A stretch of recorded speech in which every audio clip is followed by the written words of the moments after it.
5 a.m. The sharp ticking of an alarm clock echoed through the cramped room on the third floor of an old Bronx building. The room was dark, the only light a dim yellow streak filtering through the torn curtain, cast by a street lamp outside. In the heavy silence of dawn, Elena Brooks opened her eyes. She didn't spring up. Her sleep-deprived eyes stared at the peeling ceiling as if counting each sleepless night she'd endured. After a few still seconds, she slowly shifted, reaching for the phone beside her pillow to silence the alarm. The screen lit up, displaying the daddy-a-day like any other, offering nothing but work and silence. She sat up, the blanket slipping off her narrow shoulders. The mattress beneath her was worn and torn, patched with thick fabric hand-sewn by her mother before she passed away. On the wall, a faded photo showed a black woman with a gentle smile, arms wrapped around a young girl Elena at age 8. The photo had always been taped above her bed like an anchor, a witness to something once beautiful. In the bathroom, Elena turned on the tap. Ice-cold water rushed out without hesitation. She bowed her head beneath the flannel gasp. No flinch. Winter mornings like this. She'd stopped counting, each day. She whispered the prayer her mother had taught her in Spanish. No me rindo. One more day. One more step. I won't give up.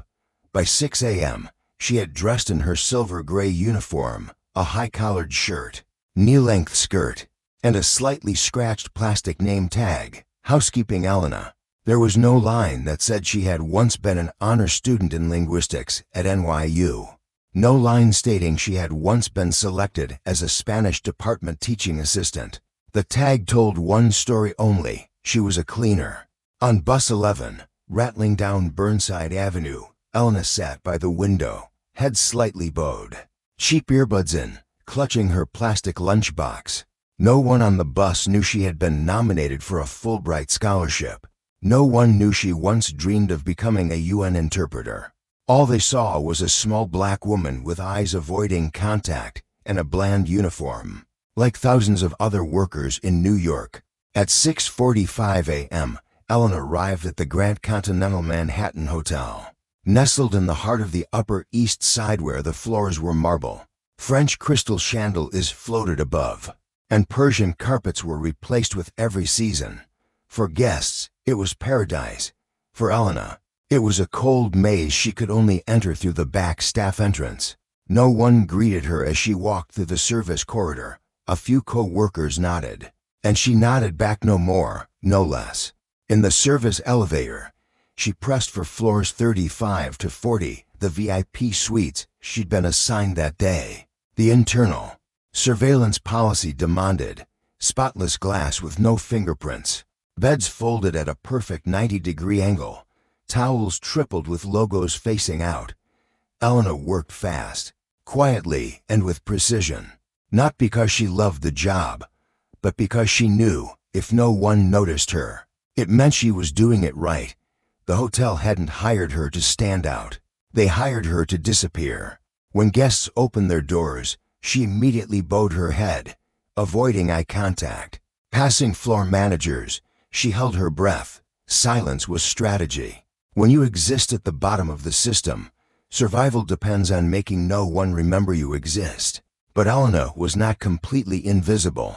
Each night after her 10-hour shift, she would catch the Q-line train toward Brooklyn Heights, heading to her familiar public library.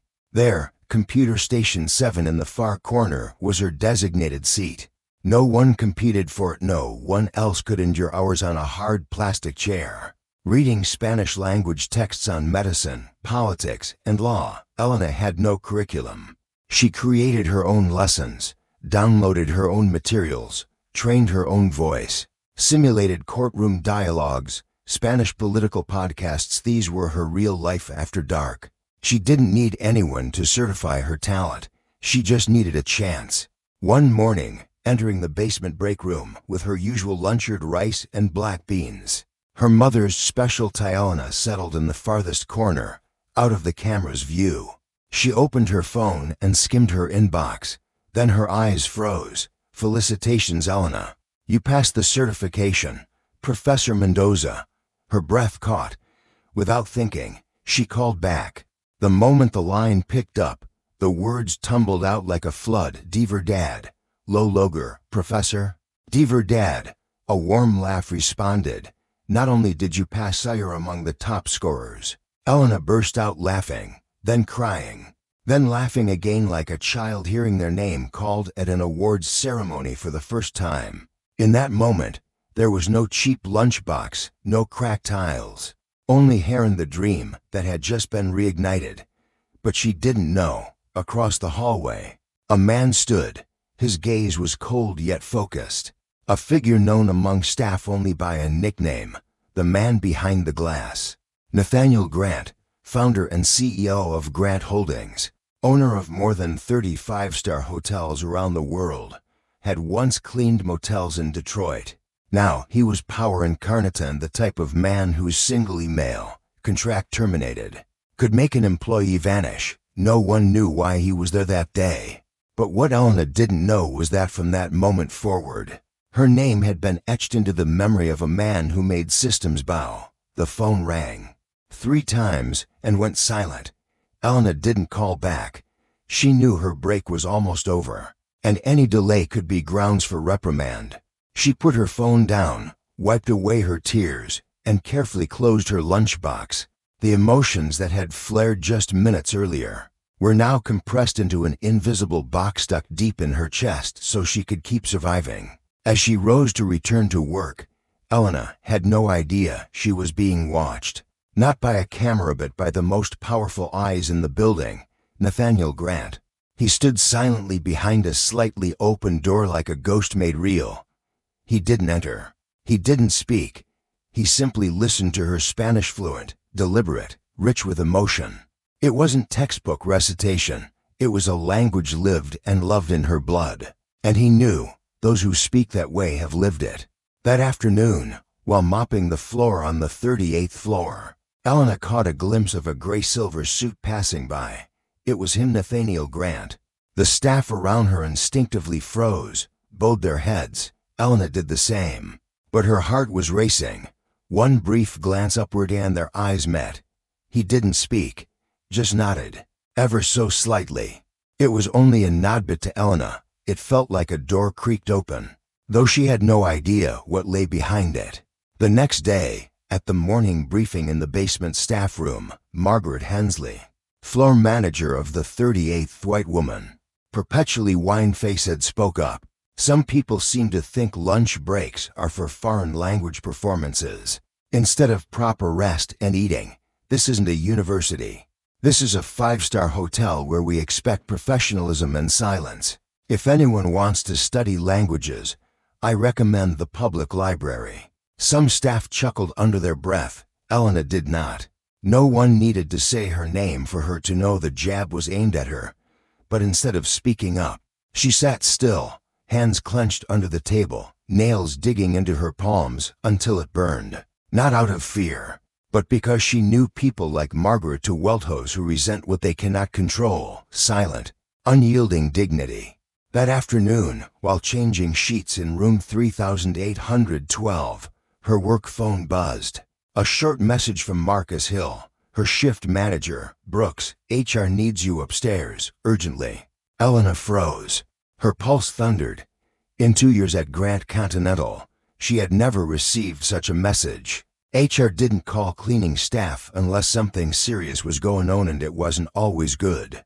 She washed her hands thoroughly, fixed her hair, straightened her name tag, and quietly took the elevator to the 5th floor administrative offices. The lighting there wasn't golden and warm like the guest floors. It was sterile and white, like a hospital. Each closed door, each echoing footstep felt like steel falling. She knocked 3 times on the frosted glass labeled, Valerie Green, Director of Human Resources.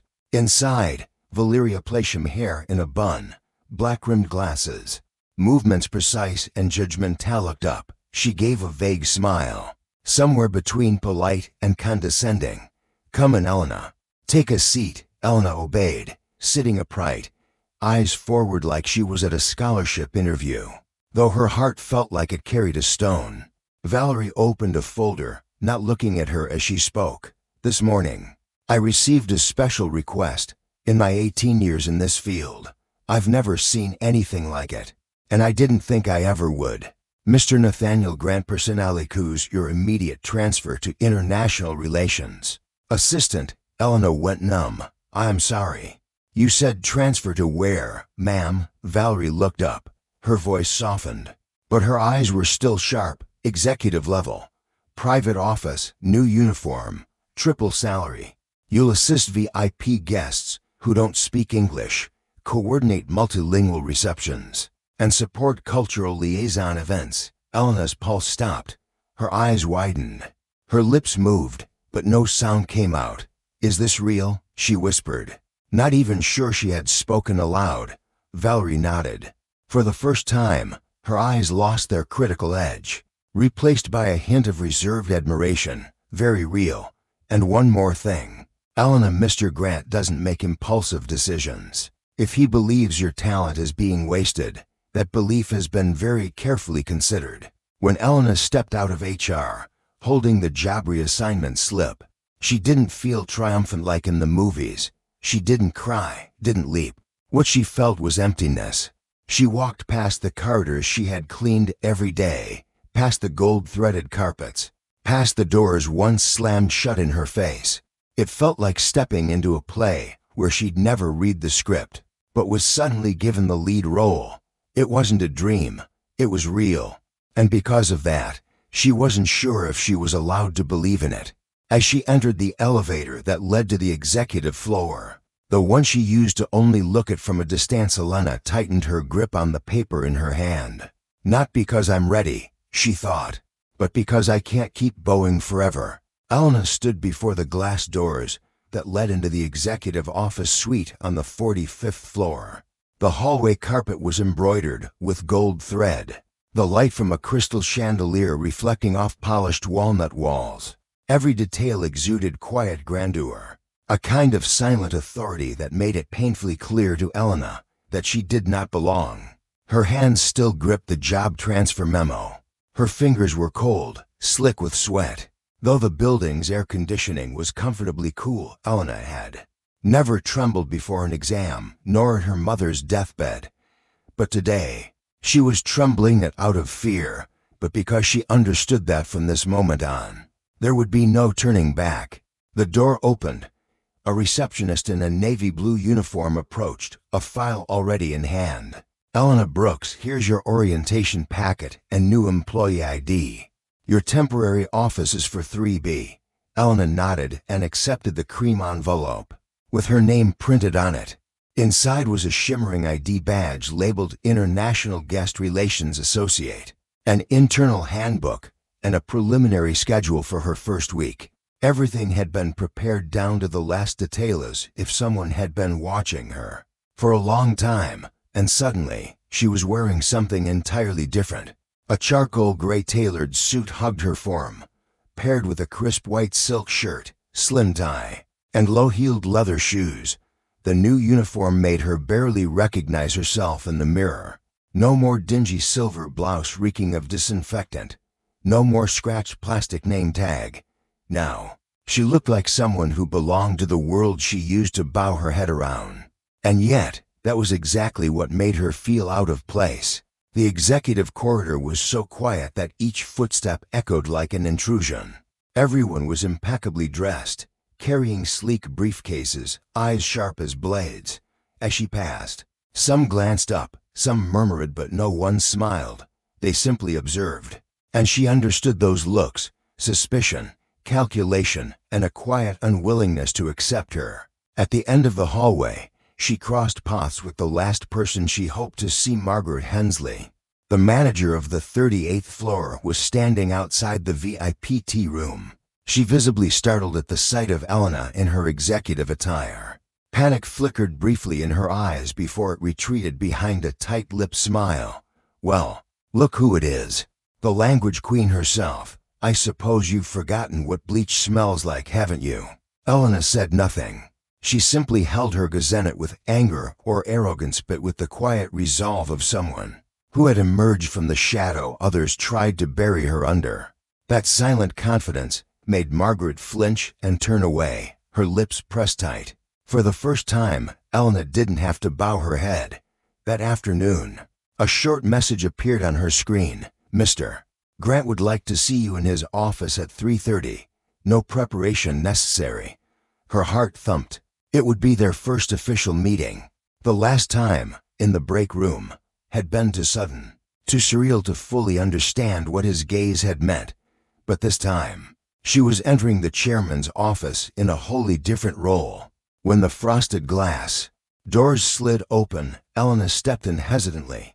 The chairman's office crowned the top floor, with 3 walls of glass looking out over Central Park. The afternoon light poured in like golden velvet across the dark ebony floors. No assistant, no keyboard clicks, no chatter.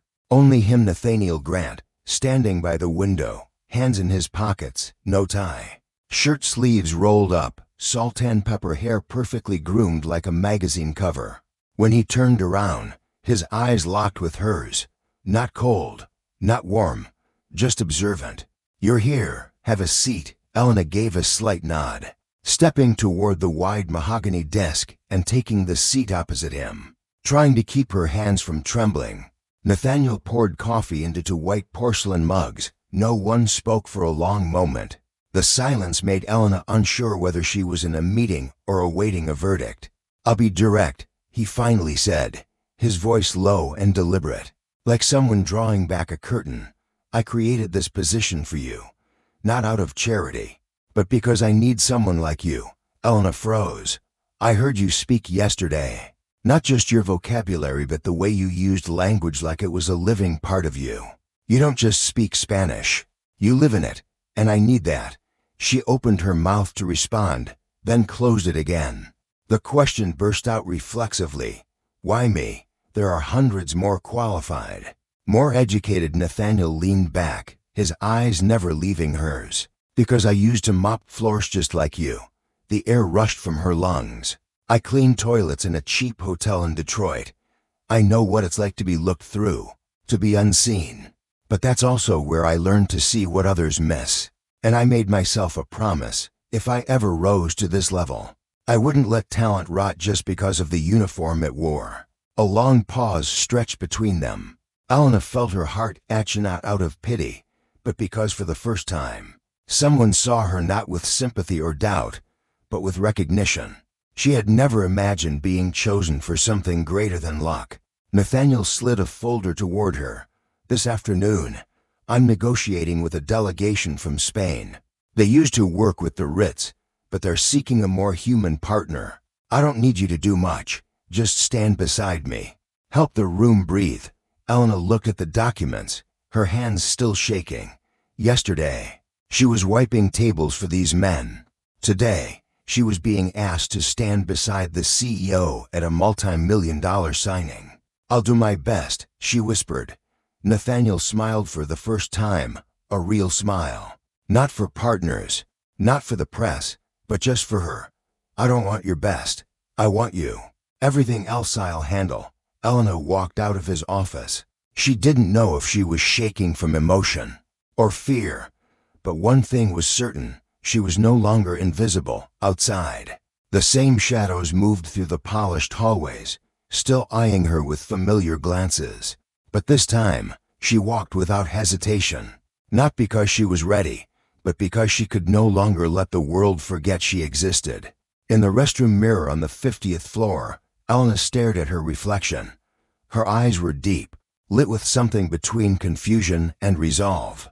Her neatly tied hair revealed sharp cheekbones, and the light layer of powder she'd applied that morning was now slightly faded from tension. She adjusted her collar and took a deep breath. In her hands was the folder Nathaniel Grant had handed her, filled with notes for the upcoming negotiation. The delegation from Spain was led by Carlos Martina, giant in Europe's luxury real estate industry. Elena didn't have an MBA. She had never sat at an international negotiating table. But she carried something no degree could teach: the resilience of someone cast aside, the sensitivity of someone who had been overlooked, and the courage to stand firm beneath doubtful stares. 2 p.m., the conference room on the 50th floor opened. Walnut tones filled the space, a cloud-veined marble table stretching across the room. Sunlight falling through skylight glass in dignified silence. At the head of the table stood Nathaniel Grant, upright, calm, like a general on a battlefield. Elena entered behind him, tablet in hand, her mind rehearsing every name, bio, and linguistic quirk of the Spanish delegates. The door opened again. 6 men walked in, tailored suits, glossy leather shoes. At the front, Carlos Martin, eyes sharp as blades, his every step radiating the ease of someone who made million-dollar decisions with a nod. Nathaniel shook each hand, smiling just enough. When he reached Elena, Carlos raised an eyebrow. "Why Ella, una interpret, this one?" A translator, Elena bowed her head slightly and replied in flawless Spanish, her tone formal. Touch with Castellano grace. "Benvenidos al Grant Continental, Señor Martin. Es un honor tenerlos aquí." "Welcome to Grant Continental, Mr. Martin. It's an honor to host you." A brief silence. Then Carlos Smiley genuinely nodded. They took their seats. The meeting began. The room pulsed with tension. Nathaniel laid out the proposal, strategic incentives, a joint resort venture in Costa Brava. Elena watched every face, every flicker. She didn't just translate. She orchestrated. When the finance lead furrowed his brow, she softened the phrasing. When someone struggled with a technical term, she interjected gently in Spanish. "Creo que aquí se refiere un modelo de inversión compartida. No una franquicia directa, I believe.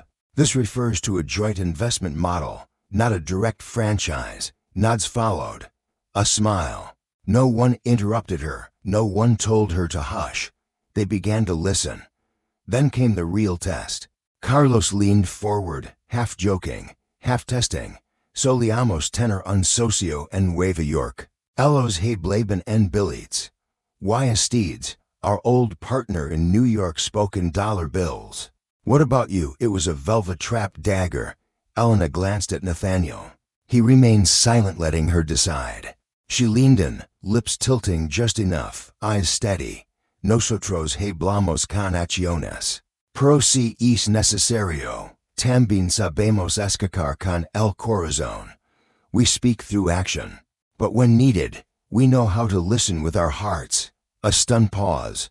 Then Carlos burst into La Terra Real, unguarded laugh. "Me gusta esta chica. I like this girl." The room relaxed. Pressure melted away. The meeting lasted nearly 2 hours. Every time the flow stumbled, Elena realigned it. When cultural gaps risked offense, she bridged them with warmth. When confusion rose, she met it with a knowing smile. Her every move was no longer that of a housekeeper but of someone who understood that language isn't just words, it's rhythm, space, and the warmth of trust. The meeting ended. Carlos was the last to leave. Before stepping out, he turned to Nathaniel and said in clear English, "With a staff member like this, I don't need to read the contract twice. I'll sign." Because of her. As the door closed, Elena exhaled. Her palms were pressed to the glass table. Trying to steady herself, she hadn't realized she was drenched in sweat. Nathaniel stepped closer. His voice was low, nearly a whisper. "You just saved a $280 million deal." Elena looked up, eyes wide. "I was just doing my job." "No." He shook his head, gaze firm but not unkind. "You just entered the world of those who make change, and you're not on the sidelines. You're the center." That evening, in her tiny Bronx apartment, Elena sat by the window, holding a cold cup of tea. The light from the train station spilled faint beams across the peeling wall. In front of her, the photo of her mother who once said, "You don't need to prove your worth to the world. You just need one person to believe in you at the right time." Today, Elena had found that person. The next morning, as Elena stepped into the executive floor hallway, she immediately felt the difference, a silence not of apathy, but of anticipation. A space grown tight, even though no one raised their voice, as if everyone was waiting for someone to tripen that someone was her. No one greeted her, but everyone looked. The girl who once wiped conference room mirrors now walked past rows of glass-walled offices, in a tailored light gray suit, tablet in hand, eyes no longer downcast. She didn't need to hear the whispers to know what they were saying behind her back. What's she doing here? Wasn't she housekeeping? Rose that fast. There's got to be something behind it. At the 45th floor pantry, Elena reached for a cup of coffee, trying to steady her breath, but the weight of stairs thickened the air. A woman in a Hermes silk blouse brushed past her shoulder, deliberately bumping hers. Elena didn't react. She'd grown used to nudges like these, whether from sleeves or from slights. But she didn't expect who came next. Thomas Fielding, Global Couth's second most powerful man after Nathaniel Grant. Silver hair, three-piece suit, eyes like cold magnifiers. "Brooks," he said, stopping to look her over. "I heard you did fairly well at yesterday's negotiation." Elena nodded slightly, unsure whether it was a compliment or bait. "I hope you understand that up here, every step carries consequences. Not everyone gets the luxury of direct appointments." That last line was spoken slowly, each word clear. Then he turned and walked off, not waiting for a response. At noon, when Elena returned to her small office room for 3, she found an unmarked envelope on her desk. Inside was a printed article draft from an obscure financial blog titled, "Who is she? The woman who skipped the hiring system handpicked by Grant for the top floor." A subheading read, "Promotion or preferential treatment." No signature, no source, just a message. That afternoon, during an internal meeting about the company's Asia market expansion, Elena's name was missing from the speaker list even, though she had drafted the briefing herself. The head of marketing gave a polished smile. "Must have been an oversight in the planning sheet. But you can sit in and observe." Elena sat in the back row. She wasn't angry. She wasn't surprised. But there was a sting yet from being excluded, but from being treated as though she never existed. 3 days later, returning from a meeting with a German delegation, she noticed her desk had been disturbed. Nothing stolen, but something subtle. The photo of her mother, always precisely placed, was slightly askew. As if deliberately touched, she sat down and gently adjusted it. Her hands trembled slightly, not from fear but from the realization. This wasn't about prejudice anymore. It was resistance. That night, in Nathaniel Grant's modest apartment uptown, Elena sat silently by the window. She didn't speak, but Nathaniel, seated across from her, already knew. "They've started, haven't they?" His voice was low, eyes fixed on a folder. Elena nodded, eyes locked on the grain of the table. A faint redness at her tear ducts. "I knew it would come. I just didn't think so soon." Nathaniel closed the folder and sat beside her. "You're doing the right thing. That's what scares them." She turned to face him. Her eyes were deep, not afraid like in the beginning, just tired. The weariness of someone who had begun to see the rules of the game clearly. "They're not afraid of me," she said slowly. "They're afraid I exist as proof that someone like me, who once scrubbed floors, now sits at the negotiating table. They fear the precedent." Nathaniel didn't disagree. He met her gaze with quiet clarity. "You don't need me to protect you. But I won't let you stand alone." The next morning, an internal email began circulating in whispers. "Is there a private relationship between the CEO and the new international relations associate?" Attached was a candid photo of Elena and Nathaniel at the Madrid summit, a harmless moment framed as evidence. The communications department convened an emergency meeting. Some suggested quiet damage control. Others proposed that Elena take a leave. She sat in the middle, eyes steady. "If I stay silent, they'll write this story in their language and turn me into a symbol I never asked to be. I won't let that happen." Nathaniel placed a hand on the table. He said nothing, but nodded. 2 days later, Elena stood on the stage of the Belgrave Hotel Ballroomance, the place where she'd wiped down. Leather seats. There were no spotlights, no MCs. Just hair in a navy suit, low bun, calm eyes. And she told her story. Not a speech, a truth. About a mother who once told her, "You don't need to climb on someone else's shoulders. Just stand tall in your own name." About the years of mopping floors without anyone asking her name. About the day she spoke Spanish in a dingy break room and was finally seen. No slogans, no demands. Just an undeniable presence. When she stepped down, the room rose. Not because she was Grant's pick, not because of a title, but because Elena Brooks had become a living answer to the question, can justice exist in a system built to resist it? 3 days after that speech, Elena noticed a new silencione even heavier than whispers. No more hallway murmurs, no more stairs tracking her movements. Work continued. Meetings resumed. But whenever she entered, the atmosphere thickened. On the surface, everything looked normal. But inside, her instincts rang loud. She knew when a system can't crush you with ridicule, it tries to destroy you with procedure. Monday, 9:10 a.m., a message lit up from admin assistant Camille Dawson, Brooks. Please report to Human Capital Coordination at 10 a.m. for recruitment file verification. Camille, a sterile sentence. No explanation. It read like a subpoena. Elena sat still. The tablet screen reflected her face, same eyes, but sharper now. She knew this wasn't a routine audit. This was a trap. The Human Coordination Room was on the 7th floor, only for reviewing executive-level governance transparency. A white-walled space with no windows. On the desk, a voice recorder, a stack of documents stamped confidential. Camille Dawson sat across the table. Today, no flowy dress, just a razor-cut charcoal suit. Hair pinned back. Beside her, a young woman from internal legal, unnamed. Elena entered. She didn't sit.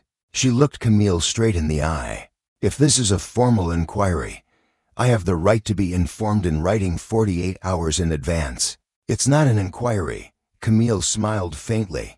Just a review of procedural integrity. Some details remain unclear. Elena said nothing. She pulled out the chair and sat, posture upright. We're reviewing appointments that bypass the standard 3-stage administrative process. Camille began, voice mechanical. Specifically, cases filled without internal postings or open interviews. Yours is among them. I was appointed directly by the chairman, Elena said. The role was created to meet a strategic need. We're not questioning your capability. Camille interjected it. Her eyes said otherwise. We're simply verifying that the decision wasn't influenced by a personal relationship. A sheet slid across the table. Not evidence, just a veiled accusation. Was there, or was there not, a personal relationship between the appointee and Mr. Grant that led to this direct placement? No one said it aloud, but everything was being written in the language of suspicion. Elena looked at the page. One heartbeat passed. Then she lifted her gaze. If you're waiting for me to confess to something that never happened, I'm sorry. I don't play games. Camille kept smiling. The legal rep pressed the record button. We simply ask you to confirm. Were there any personal interactions with Mr. Grant outside of work hours that could reasonably influence managerial decisions? Elena clenched her hands on her lap. A part of her wanted to walk out, but another part knew they didn't need a confession. They needed her to break, to flinch, to fracture the image she had fought to build. She drew a long breath. I've never asked for privilege, but if a system considers it biased to recognize talent in someone who once mopped floors, then the flaw isn't mine, it's the system's. Camille said nothing. She closed the red folder. We'll be in touch. Elena left the room without another word. But as the glass door clicked shut behind her, her hand trembled slightly, not out of fear, but because she now understood. The system had shed its masks. No more whispers, no more mockery. This was war. That night, back in her Bronx apartment, Elena sat at her desk and reopened old emails. The Fulbright scholarship offer, the UN internship invitation, the congratulatory note from Professor Mendoza after her advanced interpreter course. Each email was a receipt of a life the system was now trying to erase. She pulled out her personal file. One by one, she laid each document on the table. Honors degree from NYU, specialized translation certificate, recommendation letters from 3 professors, formal employment contract with Grant Holdings, official minutes from the Spanish negotiation with her translations attached. Then she opened her laptop and she wrote, not to the press, not for social media, But 2. The Board of Directors. Subject line: why transparency cannot be a blade that cuts in only one direction. 3 days later, as Nathaniel entered the boardroom, they had her letter in hand. Thomas Fielding, as cold as ever, said, "I'm not against progress. I'm against opaqueness. A strategic-level role cannot be created over hallway conversations." Nathaniel looked him in the eye. "I created that position after 3 months of observation. A $300 million contract proves more than any recruitment memo ever could." Thomas's lips tightened. "So if tomorrow a barista closes a major deal, you'd place them in leadership too? If they achieve what no one else has, maybe I would. I don't hire by tenure. I hire by value." That afternoon, a new internal memo circulated from the board. All strategic appointments will be reviewed based on actual performance. Internal allegations lacking concrete evidence will be classified as procedural disruption. No apology, no press release, but it was enough. Enough to lift the red-inked shadow that had loomed over her for the past week. That evening, as Elena entered the executive elevator, Camille was already inside. Their eyes met. Neither spoke. But this time, Camille didn't look down. She didn't smirk. Just a faint nod. Cold, unwilling, but a nod nonetheless. The only kind of admission people like Camille knew how to give defeat. Friday afternoon. A light drizzle fell across the glass panels on the 50th floor of Grand Continental Hotel. The air in Elena Brooks' office was tinged with a pale gray hue. The rhythmic clacking of keyboards echoed from the adjacent conference room. But for Elena, time had come to a standstill. An unexpected email had just landed in her inbox. No subject, no signature. Just one line: "They did this to me once, and I still have the evidence." Below it was an attached audio file, recording_2019.mp3. Elena sat frozen, her palms faintly trembling. She was no stranger to silent attacks, but she had never encountered anything like this, a message from the shadows. She turned down the volume, plugged in her earbuds, and clicked play. There was a faint static. Then a woman's voice, young, slightly hoarse.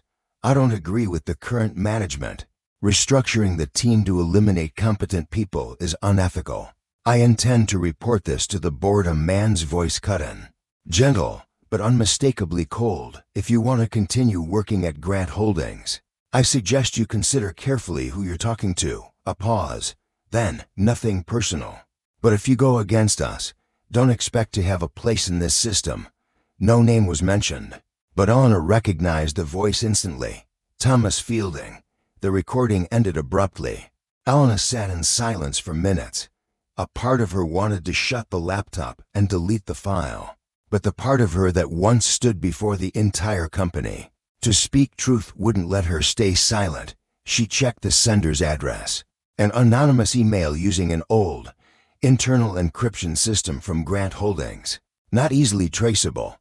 But she noticed something. The file was dated 2019. She was still working night shifts in the Bronx, and the system had already pushed someone out just as it now tried to push her. That evening, Elena didn't return to the Bronx. She went straight to Nathaniel Grant's office, holding a printed transcript of the recording. "I think you need to hear this," she said, placing it on the desk. Nathaniel listened in silence. When it ended, he closed his eyes for a moment, as though mapping out a falling line of dominoes in his mind. "I remember her," he said quietly. "Her name was Samantha Cole, Regional VP for the Northeast. She proposed a full overhaul of the mid-management structure and disappeared within a month. Disappeared, resigned suddenly, no reason given, no records retained, and no one ever mentioned her again." Elena's hands clenched. "What happened to her?" Nathaniel shook his head. "I was in Asia at the time. By the time I returned, she was gone." Thomas said she wasn't a cultural fit. "A culture where only those who bow survive," Elena said, her eyes hardening. 3 days later, Elena found Samantha Cole, not in the company records, but through a network of people who had been pushed out of the system, a private forum. where former employees of major corporations shared experience and scars. Samantha was now working at a non-profit in Brooklyn. When Elena met her at a small cafe near the train station, the woman before her seemed calm, but her eyes carried the familiar exhaustion born from trying too hard for too long. Without being believed, "You're Elena Brooks?" Samantha asked, eyes guarded. Elena nodded. No preamble, no evasion. "I'm here because of the recording. And because what happened to you is happening again. This time, to me." Samantha stared at her for a long moment, then nodded, slowly. "I've been silent too long." That night, Samantha filed a formal complaint to the board of directors. This time, it wasn't a lone voice. It bore the signature of a current employee, Elena Brooks, and included the full transcript, the recording, and documentation of irregular personnel changes dating back to 2019. They called it "Request for Reassessment of Interrupted Whistleblower Escalations," a phrase heavy with administrative language, but powerful enough to shake the walls. Within 48 hours, Thomas Fielding called an emergency meeting. Several board members were excluded, but Nathaniel Grant was present, and for the first time in years, he didn't sit at the head of the table. He stood. "We punished a senior executive for advocating transparency. We allowed her voice to be silenced by internal power. And now," he said, scanning the room, "we have a chance to make that right." Thomas Fielding remained composed, but legal counsel had already received a request for an independent investigation. A week later, the internal report was released. There had been intentional procedural violations in the dismissal of employees in 2019. Not just Samantha, but at least 5 others had been pushed out through underhanded tactics, restructuring, cultural misalignment, or vague directional shifts. Elena read the report with a tight chest. Each name was another version of herself, people who tried to walk toward the light, only to be dragged back into the dark. But this time, they were no longer silent. The next day, Grant Holdings held a global internal press conference. It was broadcast live to the entire network. Elena took the stage not as a representative of international relations, but as the voice of all those who had been silenced. "We can't just speak about fairness in speeches.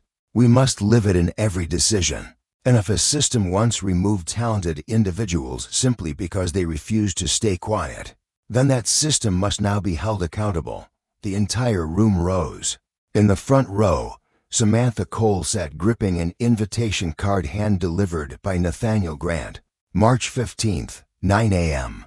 The entire 51st floor of Grant Holdings headquarters was sealed for an unprecedented event, a public strategic hearing, a full review of power accountability within the company.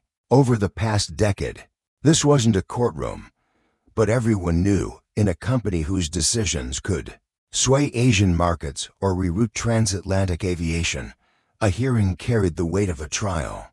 Screens lining the hallway displayed one message: a company is only strong when no voice is buried. Elena Brooks entered in an ivory suit, hair neatly pinned, gaze unwavering. She carried no documents. She didn't need to. Every file, every memory, every system scar had been engraved into her over the past few months. Beside her walked Samantha Cole, steady and deliberate. After nearly 4 years of silence, she had returned to the place that once made her cry in the stairwell of the 18th floor. Seated at the long conference table were board members, global division heads, and legal reps from the U.S., Europe, and East Asia. At the highest seat, Nathaniel Grant did not sit. He stood, hands behind his back, gaze solemn, like a man bidding farewell to an old era, ready to usher in a new one. Thomas Fielding entered promptly at 9 a.m. Charcoal 3-piece suit, composed eyes, expressionless face. But everyone could see, he was no longer the master of this room. Today, he was the one on trial. The hearing began. First, a summary of findings from the independent strategic audit commissioned by Grant Holdings. The 214-page report was distilled to a single damning line: "There's evidence that Mr.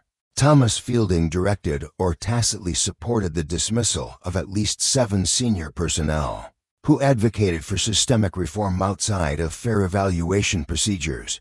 A screen lit up, emails, internal messages, even handwritten notes from Fielding's former assistant, displayed in chronological order, cold, undeniable. The room was silent, but tension charged the air like electricity. Then came the voices of those affected. Samantha stepped up first. No paper, no laptop. In 2019, I proposed changes to the mid-level promotion process. I believe diversity shouldn't be just a PR campaign, it had to be built into our operations. A week later, I was called into a room, told no one wants to work with someone who thinks differently. No explanation, no feedback, just an offer to resign and stay quiet to preserve my record. I accepted because I was tired, and I thought I was alone. She turned to face Thomas directly, but then I realized Edmy's silence made him stronger. The room remained still, but this silence was not ignorance, it was attention. 3 more people spoke next: a former West Coast finance lead, a former creative director in Berlin, a mid-level admin who was mysteriously reassigned. They all said the same thing. They tried to speak up and were removed, not for incompetence, but for daring to tell the truth.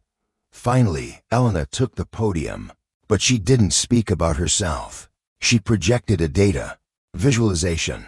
63% of mid-level staff at Grant Holdings over the past 10 years left with no stated reason. Of those, 71% were women. 42% were racial minorities or first-generation immigrants. 89% had filed internal feedback or concerns in the 12 months before departure. She raised her head. If anyone believes this is coincidence, then we're unworthy of any leadership role. Her gaze didn't stop at Thomas, it swept the entire room. I stand here not because I'm the strongest. I stand here because I've seen too many pushed out in silence. And if we don't have the courage to open the door for them again, then we've already failed. Scattered applause began, then swelled. Nathaniel Grant stepped to the leadership desk. No gavel, just words. I move to suspend Mr. Thomas Fielding from executive duties pending the Ethics Council's full review. A vote appeared on every board member's device. Within 2 minutes, the results were on the screen. In favor, 10x against, 2 abstained, 1 motion passed. Thomas Fielding stood. He didn't protest. He simply nodded, almost as if he'd expected it. But as he left the room, his eyes paused for a moment on Elena. There was no disdain, no contempt. Only the look of a man who realized the empire he built from silence had finally been toppled by a voice. That afternoon, Nathaniel Grant convened a meeting with all global department heads. On the table, a new initiative, the Walker Initiative Phase 2, a transparent ecosystem. Elena was appointed to lead the Content and Reform Coordination Board with 3 directives. Reopen files of employees dismissed without cause. Establish a safe reporting channel across all regions. Launch a new mechanism, reverse feedback review, where junior staff could periodically evaluate leadership. History was being rewritten, not with speeches, but with action. And the names once forgotten were now being restored. Wednesday morning, as sunlight spilled through the highest glass panes of Grant Holdings headquarters, Elena Brooks sat in an internal meeting with the newly formed Strategic Coordination Team. On the screen in front of her was the rollout roadmap for the next phase of the Walker Initiative, the company's comprehensive cultural reform plan. The atmosphere was serious, but not tense. Everything seemed to be on the right track, until her phone buzzed. A message from the emergency media unit. Just 1 line. You need to see this now. It's been leaked. Attached was a link. Elena clicked it. An audio recording. The sound was old, filled with static but unmistakable. We need people who fit the brand image. Don't let too many dark faces into the VIP section. It affects the customer perception. Let them use the service if they must, but don't seat them next to our sponsors. It was a man's voice, cold, familiar. Thomas Fielding, from 2018. His face wasn't in the recording, but everyone knew the voice. Within 30 minutes, The hashtag GrantLeaks had gone viral across social media. Major outlets like Reuters, CNBC, and The Guardian ran breaking headlines. CNN's front page read, "Shocking internal audio, racism in Grant Holdings executive ranks online." Thousands began sharing their own stories, passengers who had been unfairly treated at Grant hotels. Black and brown candidates denied interviews for being off-brand. Former staff demoted or removed from management without explanation. The storm had begun. Elena stood before a real-time media dashboard. In just 4 hours, the crisis had reached code red, the highest level in their internal media control system. Several investors immediately suspended fund transfers. Grant Holdings stock dropped 6% in the morning session. In Tokyo, a major Asian partner announced they were reconsidering cooperation pending transparent clarification. Elena knew what was coming. They would either face this or collapse. An emergency meeting was called in the global strategy room. All regional branches joined via live feed. For the first time in weeks, Nathaniel Grant appeared in person at the executive table. On the screen, the recording was played again. Every word cut through the company's decades-old reputation like a knife. A European regional director spoke up. "We must release a statement." "Deny it." Another added, "There's not enough evidence to confirm the voice's fieldings." Delay and investigate further. Elena remained silent, but her eyes were no longer passive, no longer hesitant. She looked up. Her voice wasn't loud, but it was clear. "If we deny this, we're doing exactly what the tape describes, silencing and excluding. And if this system is to be reborn from truth, it cannot be built on lies." The room fell silent. All eyes turned to her. Nathaniel looked at Elena and gave a small nod. "Then what do you propose?" "No denial. We hold a global open forum. Livestream it. Invite those who were affected to speak. And if the system failed, we admit it officially, clearly, without avoidance." A regional director from Asia protested, "We can't let a strategy coordinator steer this company." Into a public courtroom, Elena looked him in the eye. "I'm not steering it.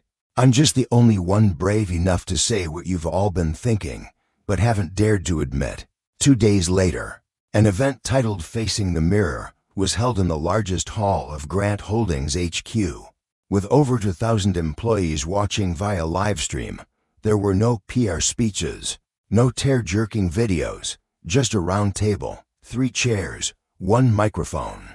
The first to step up was Raymond Kay, a former front desk staffer at a Grant hotel in Texas, fired after reporting that white VIP guests refused to share an entrance with black patrons.